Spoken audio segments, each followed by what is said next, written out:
நலாஸ் நாட்டு சர்க்கரை நலமுடன் வாழ நலாஸ் இந்தியாவிலேயே நாட்டு சர்க்கரைக்கு ISI முத்திரை மற்றும் அக்மார்க் அங்கீகாரம் பெற்ற ஒரே நிறுவனம். தொடர்புக்கு 9047045000. வணக்கம்.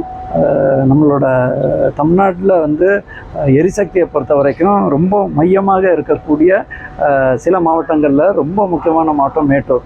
ஏனென்றால் நமக்கு எண்ணூர், அதே மாதிரி வட சென்னை பகுதியில் எண்ணூர், அதே மாதிரி தூத்துக்குடி, அதே மாதிரி இந்த கோயம்புத்தூர் சுற்றுவட்டார பகுதிகளில் போத் ஹைடல் அண்ட் தர்மலில் பார்த்திங்கன்னாக்க மேட்டூர், அதே மாதிரி மேற்கு வெஸ்டர்ன் காட்ஸில் இருக்கக்கூடிய ஹைடல் பவர்ஸ் அதில் தான் இருக்கும். அந்த வகையில் தான் மீண்டும் ஒரு காலத்தில் இதே பகுதியில் மாவட்ட ஆட்சியராக இருந்தக்கூடிய போது வாங்கக்கூடிய அதே Mettur thermal power plant, particularly unit 1 and unit 2, அது மட்டும் இல்லாமல் டேம் பவர் ஹவுஸு, அதுக்கப்புறம் நம்மளோட பம்ப் ஸ்டோரேஜ். இது பார்த்திங்கன்னா மேட்டூர் தெர்மல் பவர் ஸ்டேஷனில் 4x210 மெகாவாட் 840 மெகாவாட் அந்த ஃபெசிலிட்டி இருக்குது.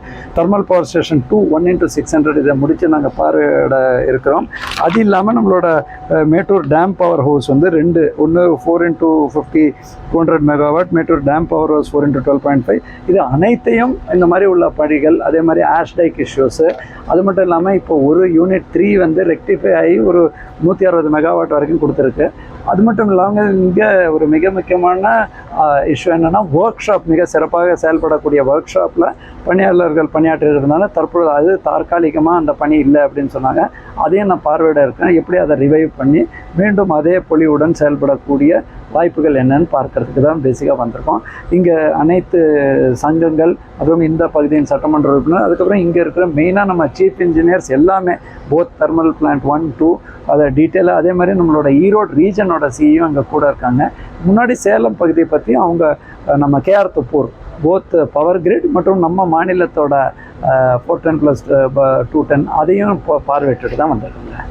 சார், இந்த ஒர்க் ஷாப்பில் பணிபுரிய ஊழியர்கள் இப்போ நிறைய பேருக்கு இந்த தெர்மல் டியூட்டி இடமாற்றம் பண்ணி ஆர்டர் போட்டிருக்காங்க. இப்போ திருப்பி அவங்க இங்கே தான் பணிபுரியணுமா இல்லை ஒர்க் ஷாப்?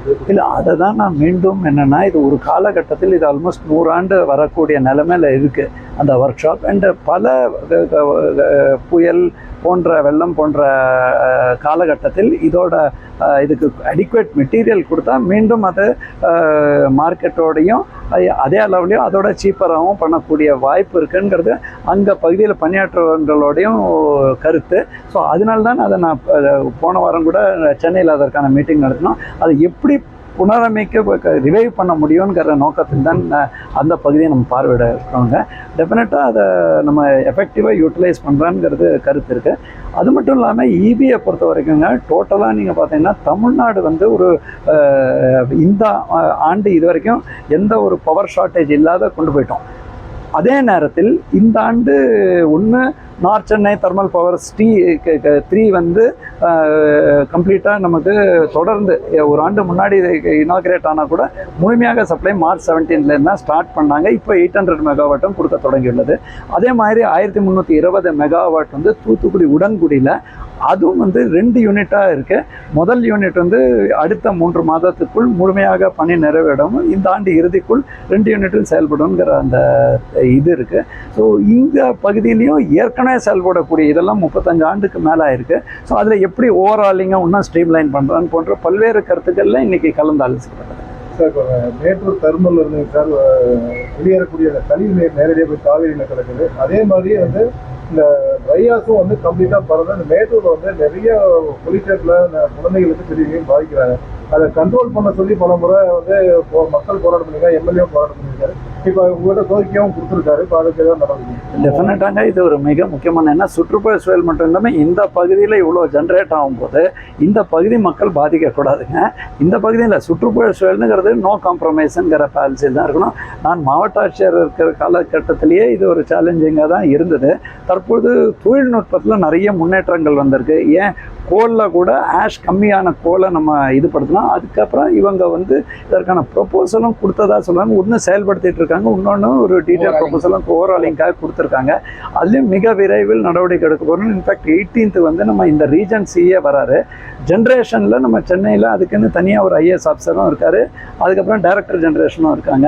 அவங்களோடையும் கலந்தாலோசித்து இந்த ஃபீட்பேக் கொடுப்போம். ஏன்னா இந்த பகுதியில் 21 ஆண்டுக்கு முன்னாடியே இந்த இஷ்யூ வந்தது. அப்புறம் அண்மையில் கூட இது வந்து நீங்கள் சொன்னபடி இங்கே இருக்க தேர்ந்தெடுக்கப்படுறவங்க லோக்கல் பீப்புள், ஏன் இங்கே இருக்கிற இன்ஜினியர்ஸு இதுக்கான மாற்று ஐடியாஸ் கொடுத்துருக்காங்க. நேரடியாக இந்த சேலம் சப்ளையை அது போய் சேரக்கூடாது. அது டெஃபினட்டாக அது மாற்று கருத்தை கிடையாதுங்க. அது நடவடிக்கை சார். இப்போ அந்த நீதிமன்ற வழக்கு தினக்கூலி அடிப்படையில் பணியாற்றுவீங்க, நீதிமன்றம் வந்து அவங்க பணி வழங்கணும்னு சொல்லி ஆணை கருத்து இருக்கிறதா சொல்லியிருக்காங்க. இப்போ அதன் அடிப்படையில் அவங்களுக்கு வேலையை வழங்குவதற்கு வாய்ப்பு இல்லை. இந்த நீதிமன்றத்தில் இருக்கக்கூடியதை டெஃபினட்டாக வாட் எவர் நீதிமன்றம் என்ன சொல்கிறதோ அதை பார்த்துட்டு சொல்லணும். பட் சிலது நீங்கள் பார்த்தீங்கன்னா இப்போ எல்லா பிளான்ட்லேயும் 3 வகையான, ஒன்று நிரந்தர பணியாளர்கள், இன்னொன்று கோல் ஹேண்ட்லிங்க்குன்னு ஒரு கான்ட்ராக்ட் இருக்கும், வேறு ஆப்ரேஷன் மெயின்டெனன்ஸ் கான்ட்ராக்ட், இதெல்லாம் இருக்கும். டெஃபினட்டாங்க இங்கே ஒரிஜினல் பணியாளர்கள் ஆல்மோஸ்ட் 35 ஆண்டுகள் இங்கே பணியாற்றிருக்காங்க. ஸோ எப்படி இதுன்னு